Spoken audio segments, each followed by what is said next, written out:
All right, and joining us today is Wes Brown from the Monday Morning Scouting Report. How are you doing today, sir? Pretty good, man. How about you? Oh, we're surviving. We're just taking it one day at a time over here, but excited to talk some hoops here with you. There's nothing better, right? Yeah, yeah. So we're recording this roughly a week out from the NBA draft. So if there's any wild trades or anything that happen between now and when we release this, we're getting it out of the way with now. We're using the information that is currently out there in the world. But I mean, this is going to go down as a pretty weird draft just to begin with, right? You got COVID obviously happens. There's no March Madness. The NBA Combine, like a couple players showed up, a couple players skipped it, some held virtual combines. What are scouts even going to be basing their draft boards off of this year? What would you, if you were in the war room, what would you be utilizing right now to put together sort of your board here? Well, you got to see guys for most of the year until March 13th or so. I was actually at probably the last game of the year, the Big East tournament at Madison Square Garden, Yeah. as the NBA and everything was getting canceled. I'm sitting there like with other scouts, and I left midway and had to go back home. But so they saw a full year of players live.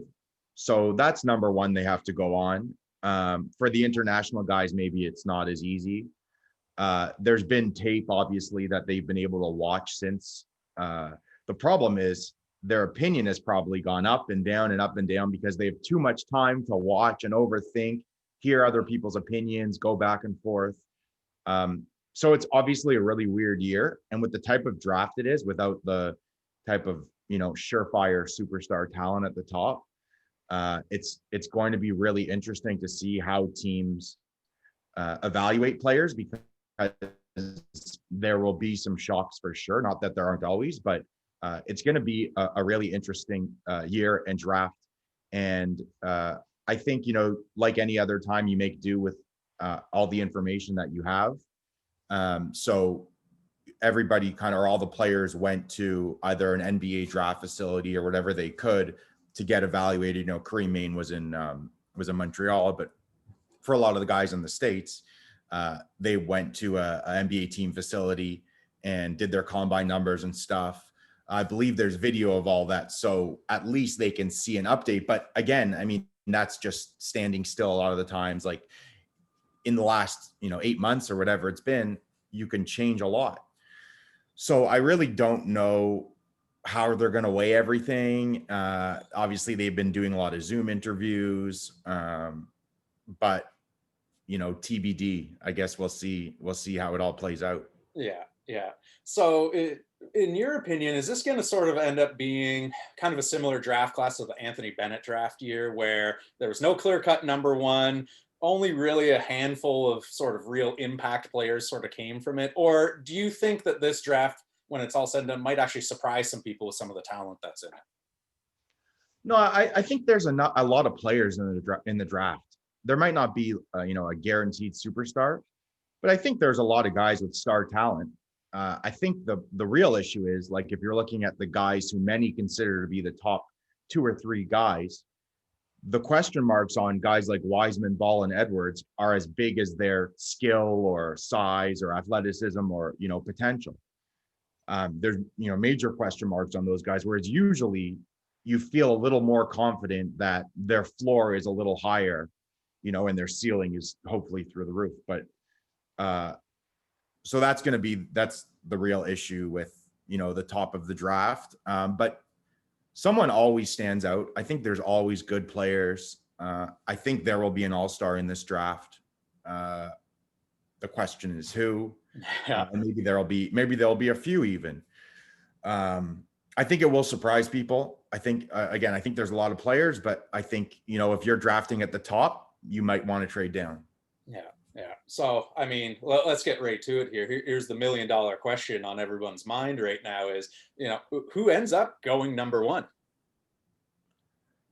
Yeah, I mean, there's a lot of guys being talked about it, and again, beauty's in the eye of the beholder, and even more so this year with no surefire guy. Toppin could go one, Okongwu could go one, Avdia could go one. I think at the end of the day, Edwards goes one. because he's got a fantastic build. He's very athletic, and it seems by all accounts that he hasn't really tapped into anything that he could be. The thing I think is, I don't think it's Minnesota that's going to take him at 1. Yeah, they're shopping that pretty heavily. I'm not certain, but they don't seem like the type of team that would take him. Yeah. And I don't think they would take Ball either, because they have D'Angelo Russell as a ball handler, unless they're looking to shop D'Angelo Russell, which I have no knowledge of. And they're a really analytics heavy team.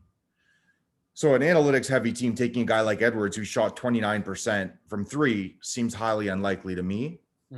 And seems more like a team that would take a top-end who passes up good shots for great shots, and analytics would probably be very, very high on him, or an Okongwu, who averaged, 2.7 blocks a game, I believe, over a steal a game, has great, physical tools, really good touch around the rim. And he's, to me, a safer pick than those guys. So I don't see Minnesota taking him, but my guess is as good as yours, really.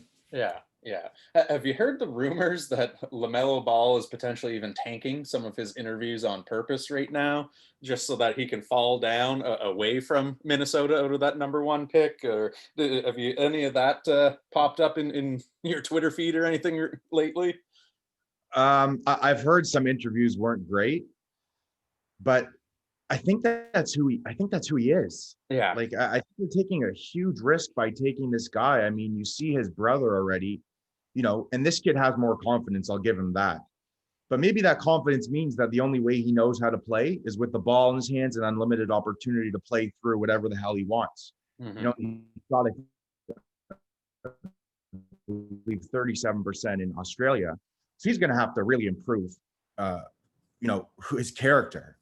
These question marks on character. I mean, you can't imagine top player bombing an interview, right? I mean, it hasn't. I don't think it's happened. Maybe the agent says we don't want him interviewing with you, but actually bombing the interview. We've all heard these rumors about him saying stupid things, but I mean, I don't know what the case is, to be honest.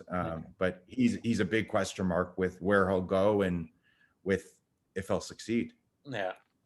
Well, I mean, another huge question mark here too, and is Golden State at number 2. This is an area that they haven't been in for years now, right? And if not for some key injuries, and probably obviously Kevin Durant leaving and all that fun stuff as well too. Is this going to be a case of them using the pick to try and sort of refuel on the run, or do you see them more likely to trade out of that position at number 2? Yeah, I think they're looking at all options. I think if they get a trade for a player that they really like, they'll trade it for sure. But there is really good. There are really good options there at the second pick for them, for the type of style that they play. Tyrese Halliburton, who's not supposed to be a top pick, but really plays the same type of style, very quick ball movement, high IQ, always relocating, even though he's got this weird low release, can shoot it really well from 3, especially when he's set. And so there's a lot of guys that they can look at. Denny Avdia, another guy that I would say his best skill is probably his playmaking or passing ability at 6'9" with a great build. He's won championships, the under-20s in Europe for Israel. So he's a really intriguing guy, another guy that fits, that's not going to need the ball in his hands, that will make the right decision. And, he can't really shoot it great yet, but really fits with the style that they play. Other guys, Toppin, another, long, guy who could shot block, who's versatile, maybe not as quick footed as some of the other guys, but he's an interesting pick there. I think Okongwu again. I mean, they could find their rim protector, if they're starting Draymond at the 4. Bringing a guy with a 7-foot wingspan like Okongwu or like Wiseman would really help. And, there's question marks about Wiseman's character. And if you're playing with Golden State, you probably have no choice but to want to, elevate your level. But at the same time, there's no pressure for you to be a superstar. You already have that. So there's a lot of really interesting options. I think if they keep it, I'm going to say they take Avdia or Okongwu at 2.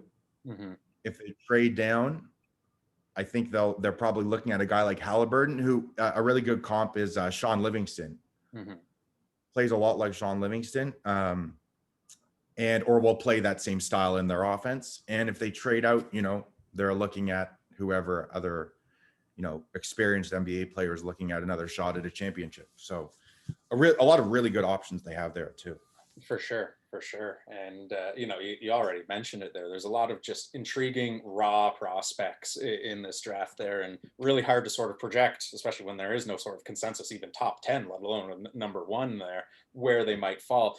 Who's someone that you are really intrigued by, who's piqued your interest, that you could see, people aren't talking about them right now, but they might be sort of shooting up draft boards right now? Yeah, well, there's a number of guys shooting up the draft boards, but a guy I really like, and obviously I'm outside of the NBA, but I speak to those guys regularly. So I think they're stuck in a little bit of groupthink, whereas I can come up with my own thoughts and, circle back. One guy I love is Precious Achua. He's, I think, 6'9", super athletic, coming out of Memphis, averaged 15.8 points, 10.8 rebounds, over a block, almost 2 blocks and a steal a game. To me, he's maybe the best athlete in the draft, a super quick twitch athlete. I keep wondering if there's something in his background that somebody's found that's, worrying them. I mean, I think maybe he's 21 or so. He's a little older than, your typical freshman, but in terms of the athleticism, he looks like a top 5 pick to me. And I don't see any reason why he's not being discussed in those conversations. Mm-hmm. He's super active. He's got an elite level of aggression. Like Ball, he may not know who he is. He may not understand, you're not going to take 5 threes a game. I don't think there's any way you put that guy in an NBA game and he doesn't find a way to impact it. He's just going to get after it on the O boards. I think he's going to attack the rim hard, rolling. He's got to improve his 3-point shot, but he's super athletic. And for his level of athleticism and his size, and, I've seen him, he needs to refine his shot selection and things, but to me, he's a top 5 player in the draft. And so he's someone I think is really intriguing as a top guy. There's a few other guys I really think are intriguing. One guy, Tyrell Terry at Stanford, who shot, I believe, 40.8% from 3. More of a scoring guard, very slight. I believe he weighed in at, like 160 pounds prior, but apparently he's grown and gotten much stronger. They all say that. You don't know what the truth is, especially with all. Oh yeah, the heights there. It's are they measuring them in socks, or are they measuring them with some lifts in their shoes there? Yeah, maybe some Tims. Maybe they put some Tims on or something. Yeah, but he's just a really intriguing guy because he's pretty explosive, and he's a guy who can create his own shot really well, and really hunts his shot, I believe. So he's a really intriguing potential guy because he's got a scorer's mentality. He puts a lot of pressure on the defense as a shooter and scorer. It's going to depend on his opportunity and how much he can deal with his lack of size or how much he can bulk up. But he's a really intriguing guy that I think if he gets a green light and a good opportunity, could end up being a stud down the road. And one guy I can't really understand why he gets overlooked too is Kira Lewis at Alabama. Super athletic point guard, averaged 18.5 points a game on all good shooting numbers across the board.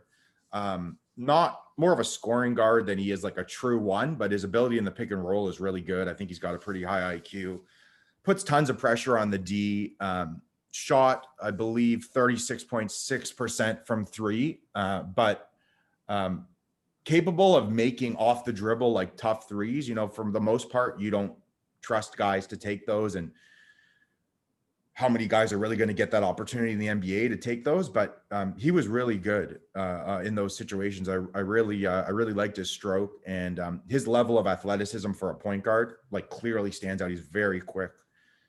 He will be a player. I don't know to what level, but he will be a player in the NBA.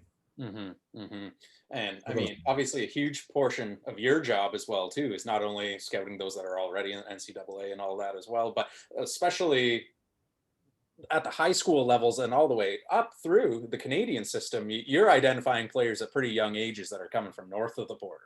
So for this year, Are there any Canadians that we should be keeping an eye on, and who do you think maybe gets their name called next Wednesday? Yeah, I think the best odds are for Kareem Maine or Nate Darling. Hmm. Um, Kareem is a very athletic. I think he tested at 6'6", shooting guard. Has shown he has some point guard skills, good physical tools. Shot is improving. Super athletic finisher. I mean, anytime I've seen him in a game where the help's not there early, he's able to get to the rim and finish really well. So he's super fluid. His first step is very quick. Um, he's going to be a long-term project because he's been playing in CJEP, and the jump to the NBA is obviously pretty big, but he's got the physical tools to be a real NBA player. It's going to be up to the team that drafts him to develop him in the role that they want him in, whether that's a one, whether that's a 3-and-D guy, whatever, or a scoring wing. So there's a lot of roles where he can succeed. I think there's a solid shot he goes in the second round. Another guy I think that has a solid shot in the second round is Nate Darling, who I love. You just don't find many guys with an elite stroke, but also an elite ability to hunt their shot, elite aggression, looking for it. That can also actually run ball screens. And I was really impressed with that, with his IQ when he won the under 19 championships with the RJ team. Hmm.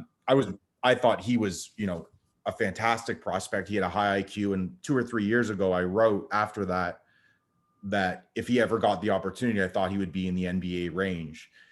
And now he did. I mean, I never could have imagined I believe he scored about 21 points a game at Delaware on 39.9% from three. So essentially 40% from three, taking unbelievably difficult off the dribble shots. Defense loaded up on him. One coach even said they ran the same at play at the end of a game. He came off a curl both times. They knew what they were running, and he still got his shot off and hit it. Hmm. So he's going to be a guy that's going to have to keep defenses honest. And with NBA stars out there, you just can't leave him for a split second. So simple as that. Like, I think he's got a high IQ. I think he can run ball screens. I think there's more potential, but you can't leave him for a split second. So that's how he stays in the NBA. And he's got this "I'm going to prove you wrong" mentality as well, which I love. So I think those two guys have a pretty good shot in the second round. I would say it's 50-50. Isaiah Mike's another guy, a 3-and-D type prospect who is already signed in Europe, but he's a super athlete. He's really developed well. He's been coached well at SMU, knows his role, shot a high percentage from three, and his shooting just improved over his 3 years there. So he's another intriguing guy that maybe a team wants to take a chance on as a, potential 3-and-D prospect and stash him over in Europe. But I think the best shot is for Maine or Darling.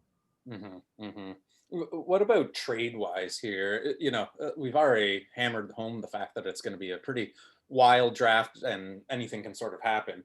Do you think because of the amount of uncertainty just around the prospects and the fact that it hasn't been even just a normal process leading up to the draft, are we going to see more teams looking to make trades to move up and get their guy or get the heck out of the spot that they're currently in? Or do you think everyone's just sort of going to stand pat and just see where the cards fall? So are we going to see more or less activity in terms of trades this year?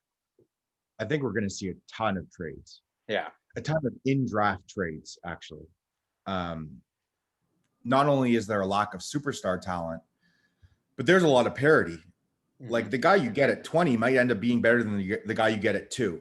I mean, it's totally reasonable. So I think teams, and like I said earlier with Minnesota, I can't imagine Edwards is their guy.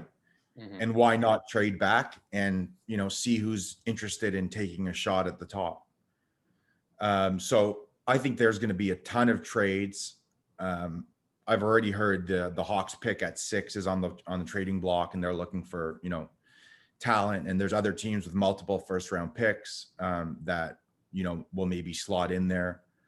But with the amount of parity and the lack of superstar talent, I think there's going to be a ton of trades and movement from like a 5th pick to an 8th pick, just a few slots, just looking to get their guy and not have to take them where they don't have to, and see, what other assets they can get, while still getting their player. So yeah, I would guess there's a ton of trades. Yeah, yeah. And do you think most of that's going to be revolving around sort of whether it's draft capital this year or in future years, or do you think we'll see some actual role players and current NBA players thrown into the mix as well too? Yeah, I think it's going to be this year's draft. There's going to be a lot of movement, and potentially, trading maybe a late first for 2 seconds next year or something like that. Mhm. I've heard that there's stars on the trade block. Mhm. So, Well, Russ just announced to the world there he's already done with the Houston experiment there. So, maybe he's even someone we could see on a different uniform come draft day as well too. There, eh? yeah, him, Drew Holiday, Chris Paul, and we'll see who else. But I mean, from NBA people, they've said it seems like there's a lot of talent on the trade block. So it's going to be a really interesting draft night. Really interesting. Yeah, for sure. And I mean, hey, the only thing that's really going on now, once Masters weekend is over this weekend, it's going to be football or nothing. So might as well be tuning in next week and seeing the fireworks go down for sure. Yeah. Yeah. So give us a dark horse pick. Who is one person that, again, you've loved the tape on and probably isn't going to go in the top 10, but could have sort of that, maybe not be the same player as like a Giannis or something, but someone who will be an impact player who wasn't that bona fide lottery pick going into it there. Yeah, another guy that I haven't mentioned that I really like is Emmanuel Quickly at Kentucky. I mean, forget all else, right? Just take the Kentucky player. I mean, they've proven that their guys have panned out really well. Yeah. Or at least a lot of the talented guards. And Tyrese Maxey's a guy that I think will be good, and maybe it's a little more obvious. But Emmanuel Quickly shot, I think 43 or 42.8% from three. An unbelievable number. I think it was a 2.1 on 4.8 attempts per game. So he's an elite 3-point shooter, but also being 2.1 out of 4.8, it's not like he's taking 9 threes a game. He's able to refine his shot selection and IQ to take the right shots and the types of shots that'll probably be getting in the NBA. I really loved his decision making. He knows exactly who he is. He's not a playmaker off the dribble. He tends to stop on 2 and play under control if he doesn't have an opportunity to score out of a ball screen. But when he does, he's got a lethal jump shot, a lethal shot, quick release. I believe he shot over 92% from the free throw line. So you put those two numbers together, and teams don't look at this, or I shouldn't say teams, but people don't look at this enough. A lot like Nate Darling, your ability to make shots, and you think, we can turn him into a 3-and-D guy like OG as an example, and also your ability to hunt shots, right? OG Anunoby, his hands aren't really good enough, but he doesn't have the mentality to be a gunner. Whereas a guy like Quickly is, he'll trigger it like that. Any space you get, hand down, man down, he's going to shoot it. He's got a good IQ. Again, he knows who he is. And I just see a path where, he's not a sexy pick because he's 6'3" or so and an off-ball guy. But he can defend. I really like his defense. So maybe he's a guy that can guard opposing point guards while playing off the ball on offense. And I just think he's got an elite shooting ability with his level of athleticism, plus going to Kentucky. I trust that he's going to be a good player. Yeah. Well, hey, potential 50, 40, 90 players don't grow on trees there. So that's definitely a solid pick for sure. Right. So fill in the blank here for me. When all is said and done, and we're looking back on this draft class, whatever it is, 5 years, 10 years down the line, who is this draft going to be remembered as? Who do you think has the best shot from where you're sitting right now to be the guy from this draft class? I think a player I think will be a star and probably or potentially more is Onyeka Okongwu at USC. He's 6'9" with a bigger wingspan. I think he fits the modern NBA center perfectly. The background on him has been excellent. He averaged 16.2 points a game, 8.6 rebounds as a freshman, 2.7 blocks, 1.7 steals. his length and instincts, he affects the game in so many ways. His ability to finish in the paint, he's got really good touch. He's just a natural finisher. He gets deep right at the rim. You know, a lot of guys are finishing outside. He's a really good finisher at the rim. But also, coaches have told me about watching him work out prior to the game for shooting free throws, shooting around. A, he can shoot it. B, he's got a better handle than any of us have seen. So I think maybe he's got the potential to be a Siakam type player because he's got good hands. I don't know. This is a total shot in the dark whether he can actually become a bit more of a perimeter guy while also protecting the rim on the other end. But I think either way, he's your center of the future that can protect the rim, that can, grab his instincts on the offensive boards are awesome. He just swallows balls up. And so I don't think he's going to miss. I think he can be a star center and maybe like a Bam Adebayo type. But I actually think I don't like Bam's touch that much. Like, Bam's a great athlete, but I think Okongwu's longer and can maybe get you some more easy baskets at the rim. So I really like Okongwu, and to me, I would take him number 1 overall. Wow. There you go, folks. So before we let you go here, does this mean, regardless of where he goes, we know LaMelo is going somewhere there. Does this mean we should be preparing ourselves for the LeVar Ball show to be rolling back into town here? Or do you think this time around he sort of learned his lesson from the first time through? No, I think he is who he is. Teams, I heard like the Lakers wouldn't let him in the facility or near the facility when Lonzo was there. So I expect he'll stay a little bit away, but he's never going to be able to keep his mouth shut. He's always going to be involved. And with that, and even if LaMelo can turn him or can tune him out, it's still a scary situation because, he's hovering over it. He's tweeting and doing whatever he does to get exposure for his kids and, explain that either they're not in the right place or whatever, so it's too, if you're asking me if I'm the team risking my career, right? I'm the GM, I'm risking my career, putting my money on a kid, right? And this is where I feel confident that Okongwu is not going to fail, that he's going to be good. And I'm not putting my neck on the line for a guy like him. I would not risk my career on this ball kid, you know? So it's a scary proposition. And especially now that you've seen his brother, they have the same genetic makeup and he struggled and he was a fantastic college player, fantastic. But he hasn't been able to adjust with, the constant talk about him, maybe, in game, he hasn't been able to shoot well.